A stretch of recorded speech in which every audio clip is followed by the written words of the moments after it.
നൗഷാദ് അലി ഇപ്പോൾ കോൺഗ്രസിൽ നിന്ന് തന്നെ അല്ലെങ്കിൽ UDF-ൽ നിന്ന് തന്നെ എത്രയോ ശക്തമായ ജമാഅത്തെ ഇസ്ലാമി വിമർശനങ്ങൾ ഉണ്ടായിട്ടുണ്ട്. ആര്യാടൻ മുഹമ്മദ് അദ്ദേഹം വൈദ്യുതി മന്ത്രിയായിരിക്കുന്ന സമയത്ത് അദ്ദേഹം സ്വീകരിച്ചിട്ടുള്ള വളരെ പ്രകടമായിട്ടുള്ള നിലപാട്, മുസ്ലിം ലീഗിനകത്ത് KM ഷാജിയും മുനീറും അടക്കമുള്ള ആളുകൾ സ്വീകരിച്ചിരിക്കുന്ന നിലപാട് എന്തിന് നമ്മുടെ സമീപകാലത്താണ്, ഒരുപാട് കാലം മുമ്പൊന്നും ഈ ടെലിവിഷൻ ചർച്ചകളൊക്കെ വന്നിട്ടുള്ള കാലത്ത് തന്നെ മുസ്ലിം ലീഗും കോൺഗ്രസും അതിൻ്റെ പല നേതാക്കളും സ്വീകരിച്ചിട്ടുള്ള അതിനിശ്ചിതമായ നിലപാടുണ്ട്. എനിക്ക് തോന്നുന്നു മൗലാന മൗദൂദിയെ കമ്പോട് അദ്ദേഹത്തിൻ്റെ പുസ്തകങ്ങൾ വായിച്ച് വിലയിരുത്തി കൃത്യമായി ഇതാണ് എന്ന് പറഞ്ഞു കൊടുത്തിട്ടുള്ള ഒരാൾ ആര്യാടൻ ഷൗക്കത്താണ്.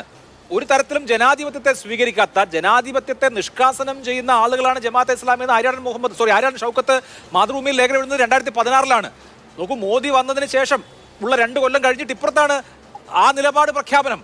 അതിൽ എന്ത് രാഷ്ട്രീയ സാഹചര്യം മാറിയെന്നാണ് പറയുന്നത്?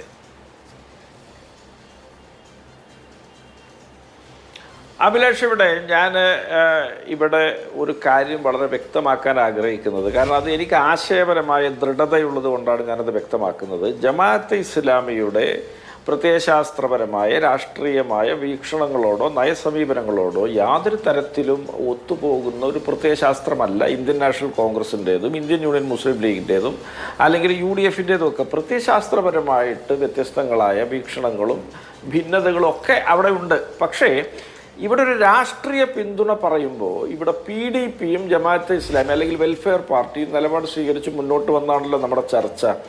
ഞാൻ ഇവിടെ അഭിലാഷിനോട് ചോദിക്കാൻ ആഗ്രഹിക്കുന്നത്, ഈ വെൽഫെയർ പാർട്ടിയോ ജമാഅത്തെ ഇസ്ലാമിയോ കേരളത്തിൽ ഏതെങ്കിലും ഒരു കൊലപാതക കേസിൽ പ്രതിയായിട്ടുണ്ടോ? ഏതെങ്കിലും ഒരു സ്ഫോടന കേസിൽ പ്രതിയായിട്ടുണ്ടോ?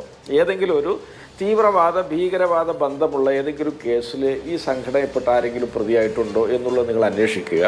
രണ്ടാമതായിട്ട് PDP എന്നൊരു പാർട്ടിയുമായിട്ട് ബന്ധപ്പെട്ട് ഇതേ മാനദണ്ഡങ്ങൾ വെച്ച് ആ പാർട്ടിയെ നിങ്ങൾ പരിശോധിക്കുക. അപ്പോൾ നിങ്ങൾക്ക് മനസ്സിലാവും ആരാണ്, എന്താണ് വർഗീയത, വർഗീയവാദി, എവിടെയാണ്, ആരൊക്കെയാണ് ചേർന്ന് പോകുന്നതൊക്കെ നിങ്ങൾക്ക് മനസ്സിലാവും. നിങ്ങൾ നേരത്തെ പറഞ്ഞതുപോലെ വളരെ കൃത്യമാണ്.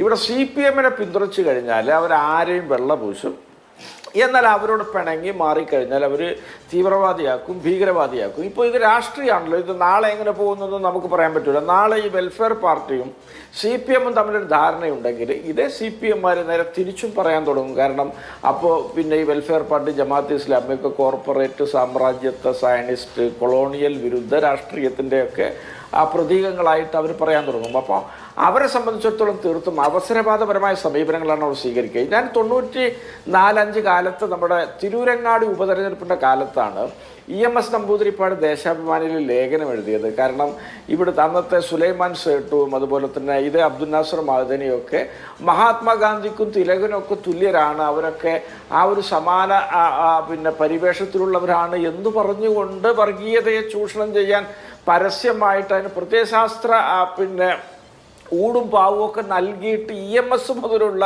കമ്മ്യൂണിസ്റ്റുകാർ ഇവിടെ രംഗത്തിറങ്ങിയിട്ടുണ്ട്. അതും ഇതേ ജില്ലയിൽ തന്നെ നടന്നൊരു ഉപതെരഞ്ഞെടുപ്പാണ്. ഇന്ന് അതേ ജില്ലയുടെ മറ്റൊരു ഭാഗത്താണ് ഈ ഉപതെരഞ്ഞെടുപ്പ് നടക്കുന്നത്.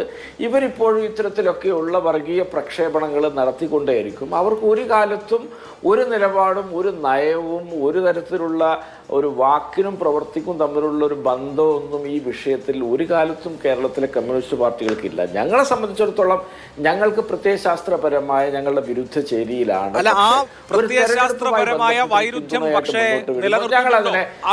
തള്ളിക്കളയുന്നില്ല. ഇപ്പോൾ ശരി, വെൽഫെയർ പാർട്ടി പിന്തുണയ്ക്കുകയാണെന്ന് പ്രഖ്യാപിച്ചു, ശരി, അത്രയും ഉള്ളൂ എങ്കിൽ കുഴപ്പമില്ല. ജമാഅത്തെ ഇസ്ലാമി പഴയ മതരാഷ്ട്ര നിലപാട് ഉപേക്ഷിച്ചു എന്ന് VD സതീശൻ എന്ത് അടിസ്ഥാനത്തിലാണ് പറയുന്നത്? SYS ആണ്, AP വിഭാഗം സുന്നി സംഘടനകളാണ് ചോദിക്കുന്നത്.